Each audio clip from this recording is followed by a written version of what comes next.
tässä yhtäkkiä pyöräillessä tuli idea, että kävelykatselu heinäpellolta. Sellaista ei olekaan vielä ollut.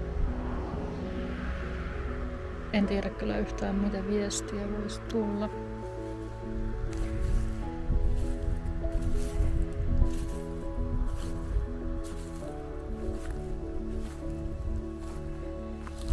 Täällä on paljon noita mustia perhosia, mitkä usein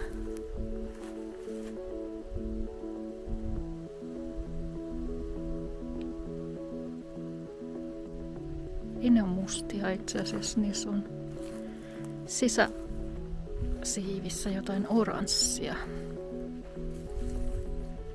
Mutta ne usein, mitä ne liet tekee, kisailee yhdessä. Lentää hetken aina yhdessä jonkun toisen kanssa. Niin mekin ihmiset tehdään meidän sisimmässä. Ahaa, ei lähtenyt viesti heinästä, vaan lähti perhosesta.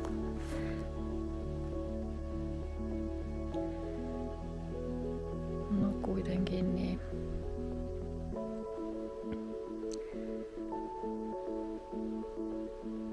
Se on meillä sellainen sisäinen tanssi, mitä me ei ymmärretä tapahtuvan öisin pääasiassa, että sitä kyllä tapahtuu, vaikka me ei huomioida sellaista tapahtuneeksi.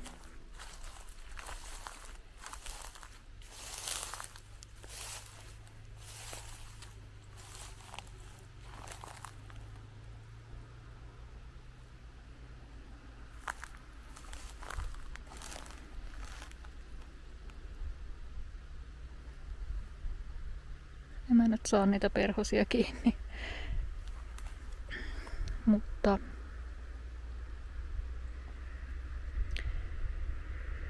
tosiaan sellaista sisäistä tanssia me tehdään öisin, eikä ymmärretä siitä mitään.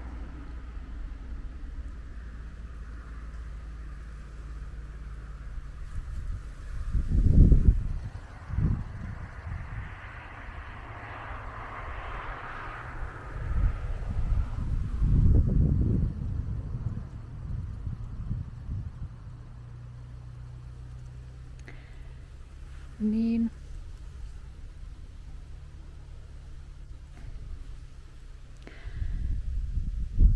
Mutta se olisi tärkeää meidän tiedostaa kuitenkin, että sellaista tapahtuu, koska se on meidän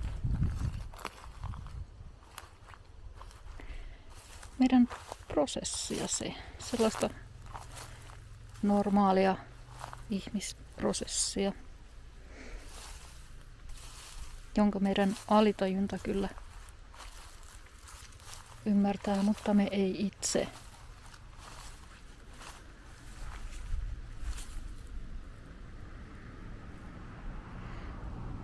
Sitä nähdä meidän mielessä.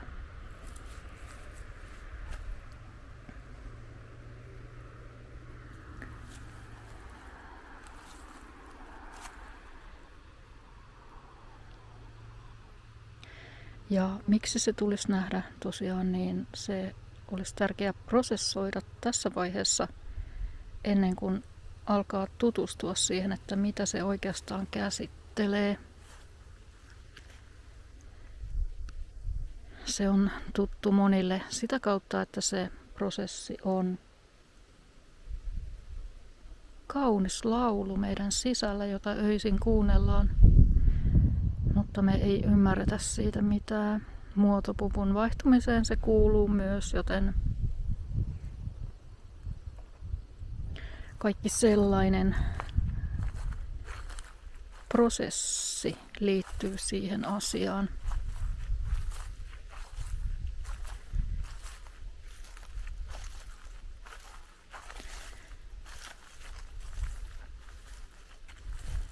Meidän tulisi prosessoida aina asioita sillä tavoin itsessämme, että kurkistetaan vähän kerrallaan, mitä niihin liittyy, ja sitten se avautuu.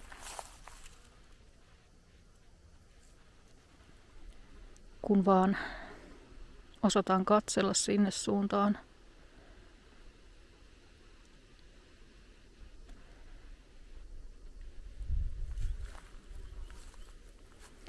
Savua paljastuu siellä suunnassa, eli se on merkki jostakin kauniimmasta asiasta meidän sisällä. Savu kuvastaa olotilaa, joka ennakoi sitä tasoa.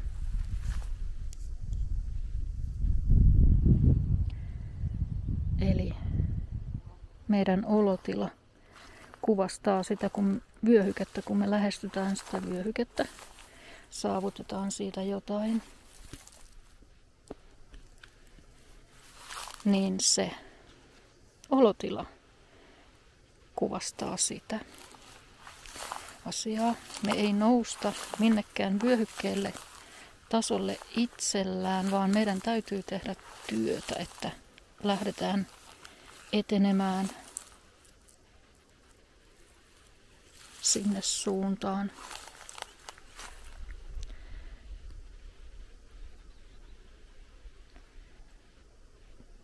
Me nopeutetaan meidän matkaa, jos me lähdetään vauhdittaen, pelataan peliä tavallaan itsessämme, eli noustaan katselemaan asioita itsessämme, niin se on se vyöhyke.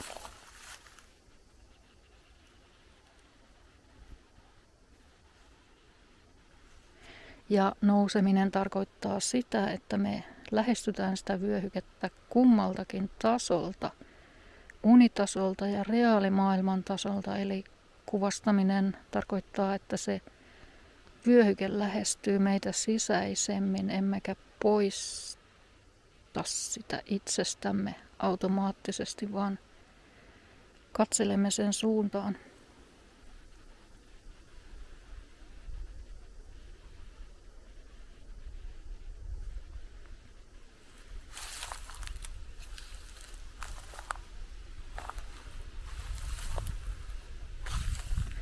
Taso alkaa laajeta siinä kun me edetään.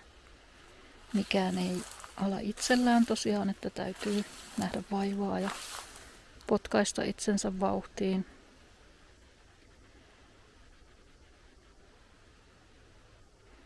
Kirjaimellisemmin se taso on aina kaunis katsella, kun vaan vyöhyke ensin päättyy ja toinen alkaa, niin se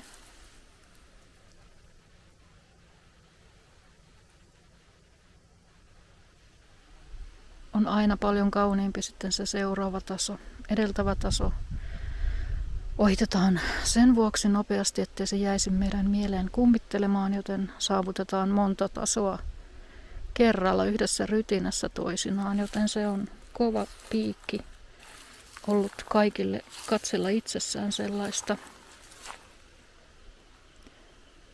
muotopukua, joten kova piikki kuvastaa sellaista tahtotilaa, että me monesti myöhästytään itsessämme asioista, emmekä ota selvää kukkiaksemme itse sillä tasollamme, eli kukinto kuvaa sitä vaiheittaista avautumista, menestymistä, taantumista toisesta tasosta eteenpäin.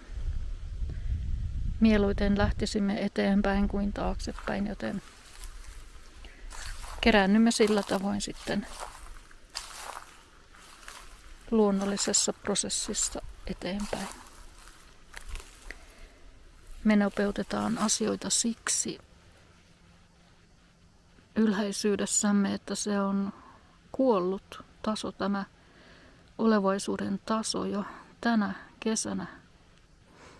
Kajastaa siinä uusi prosessi jokaisella, jos toivoo laulua katsella itsessään esiin. Kuvastaminen tarkoittaa taas, että se hellyys, jota osoitamme itsellemme ensin, kajastaa sitä tasoa. Ja kaipuumme kuvastaa sellaista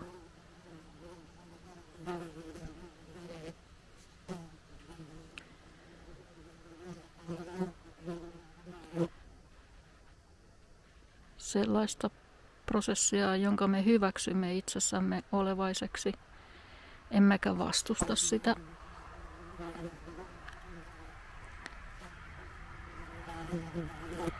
Jahas, mä sain kaveria täällä. Heinäpeltopaarmoja.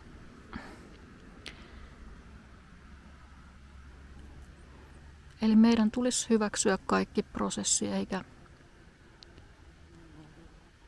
mukista ja valittaa asioista, vaan edetä hiljaa myötätuntoisuuteen saakka.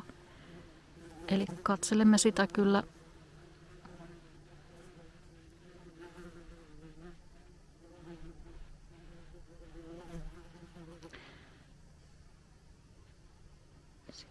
sitten suopeasti, kun vain löydämme sen tason itsestämme. Muotopuvun omaisuus on se vuosittainen kasvu, käyrämme, jota käymme läpi, että nopeasti sekin etenee, emmekä voi maisemassamme hypätä kovin korkealle, että etenisimme jättimäisen loikan, vaan meidän täytyy käydä se vuosiprosessi aina läpi.